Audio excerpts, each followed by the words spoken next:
saying like take it moment by moment, and in each moment how can I just continue to ask myself like what is running towards you. You know, you are authentically running away from yourself when you're running away from yourself. True. And you know, you're, I don't know, maybe that's why they call it your solid self. This is the True North Collective podcast, a gathering of unsugar-coated conversations on authenticity, created by the real-life documentation of everyday humans fearlessly finding their true north.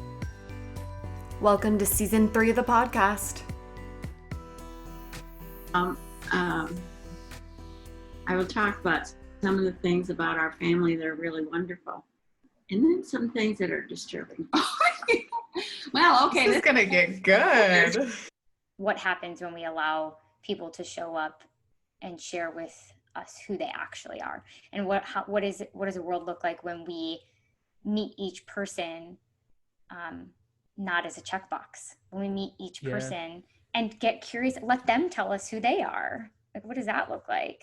Our generation and Barb's generation always just put it under the rug and ended up self-medicating or doing other things or living a life that they couldn't stand. And I think this generation needs to embrace mental health, focus on making people in tune with their bodies, their minds, their mental states. I would stand on the edges of cliffs ready to go because I never thought I'd make it to 21. So I figured if I'm going to die, it better be before I'm 21. So I just kind of was always in a rush to go. We're not promised the next minute. So when people ask, why do I do what I do when I do it? I don't know if I can make it home today.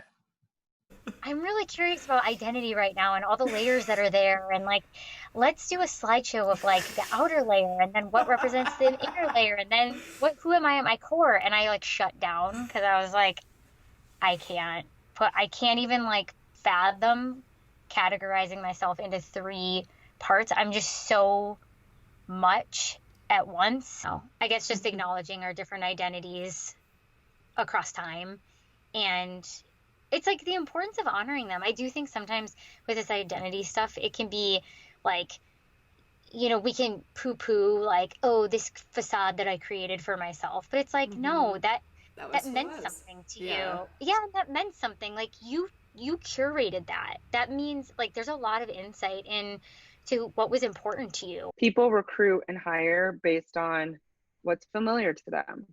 So did Abercrombie make that like a standard or propense that? Like, no, it became a default, right? So even myself, when I started working there in stores, I started in Lincoln, Nebraska.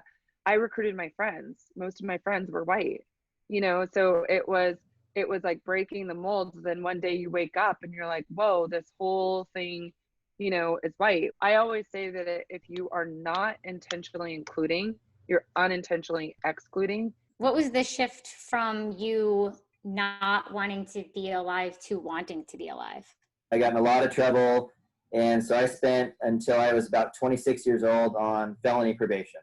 2019 was a year of humbleness, and I want to help other people, show them that you can be happy. And for me, nature is my happiness. That ability to not be defined by your label, but to still be you, is sometimes quite challenging. And suddenly, there's a lot more choice of label, and the ability to actually live the life that you want to authentically, without having to hide as much, without having to have less societal acceptance. But we're still an awful long way from being at that point where everyone can live authentically in every part of the world, against some of the challenges that people face in countries where if they live authentically, they will be killed. A connection to something bigger, and that there is something alive, there's a life force, there is an energy, there's something that's there beyond, you know, this meat suit that I happen to be occupying right now. And whether like my specific consciousness actually hangs around, and I don't think we could even possibly fathom what that experience is like. That, you know, as a human, you ought to have respect for somebody else's religion, even if you don't understand it or lack of. It's freeing when you realize everything is made up. everything. Like we were just talking about, your identity is made up, society is made up, it's all made up. Like it's helped me let go of societal expectations. It's helped me let go of expectations of even people that I truly love, like that detaching, like, yes, I can love you and I can care about you, but I can detach from your expectations of me or your expectations of what you think my life should look like. I don't know what details to give. Like, I just started becoming. When I'm talking about being in my becoming, it's like an accelerated evolutionary process for me, right? I left parts of myself along the way, fully intending to come back. That's what really got me to where I'm at now, which is this brand new space of taking off. You are worthy no matter what. Your relationship to yourself is what's actually most important.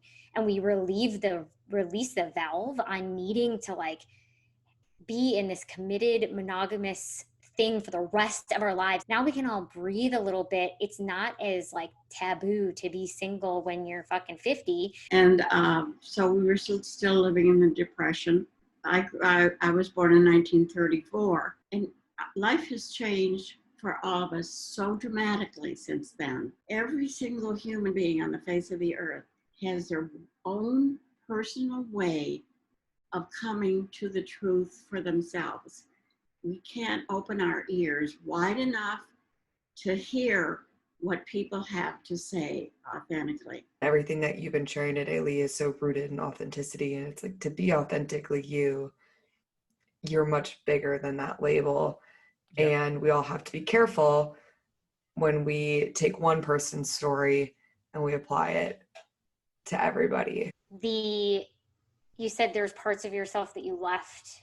In my experience lately has been definitely a shedding, but also a bringing in parts of myself that weren't there. So it's interesting to hear you speak to the becoming process of the letting go. Like, I definitely can relate to that, but my becoming lately has been almost like gathering back parts of myself that I kind of just like kicked away or something.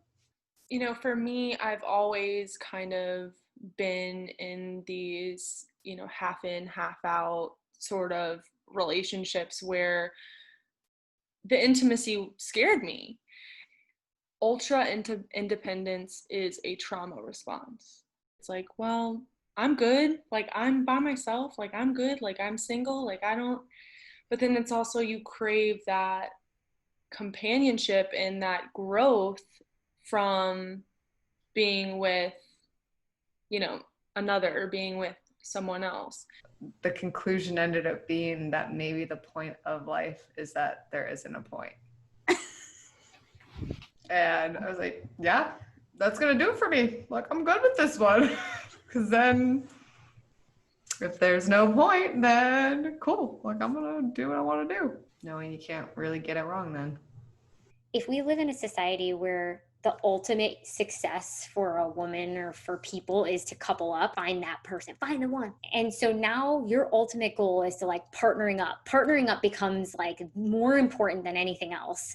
Now it makes sense that you would start to like, I'm going to stop paying attention to myself and what really matters and because being single is the worst thing that could ever prove your worth in the world. Like, I want someone to promise me forever, but like not at the expense of like us both being miserable and not being ourselves. Yeah, I don't know, like what is relationship? What is friendship? And then I start to feel really lonely because I'm like, well, that you can't hold on to anything because at some point you're going through life, this journey, like kind of on your own. Like, you will have people that'll show up right when you need them. Like, I can see that. Like, I see that all the time in my life. Like, this was the person I needed at this moment in time. Can we just be happy we had those connections when we had them and we learned what we needed to learn from them, and then also potentially be really fucking happy that you get to do it again? Like, that is also pretty cool too. There are actual things in place, real barriers in place that I don't have to experience. I can just, you know, it is just my limiting beliefs. We're having a conversation right now that not everybody can actually participate in the way that we are. What do we do about that? Do we stop? Do we keep going? In countries where the internet is limited, the ability to access podcasts from simple devices allows people to listen to these conversations in the places where they can't be authentic, but knowing that somewhere else on the planet, people are being able to express that. And that is a sign of optimism and hope that is invaluable for those who face the challenges and true significant barriers to being their authentic selves. And in a society which is constantly amplifying further comfort and trying to make things more certain, it's really important that we actually step out of that. The reality is that a lot of society is pushing us in directions that's not beneficial to helping us become and see in more colour. What a delicious conversation. You two are super yum. Thank you.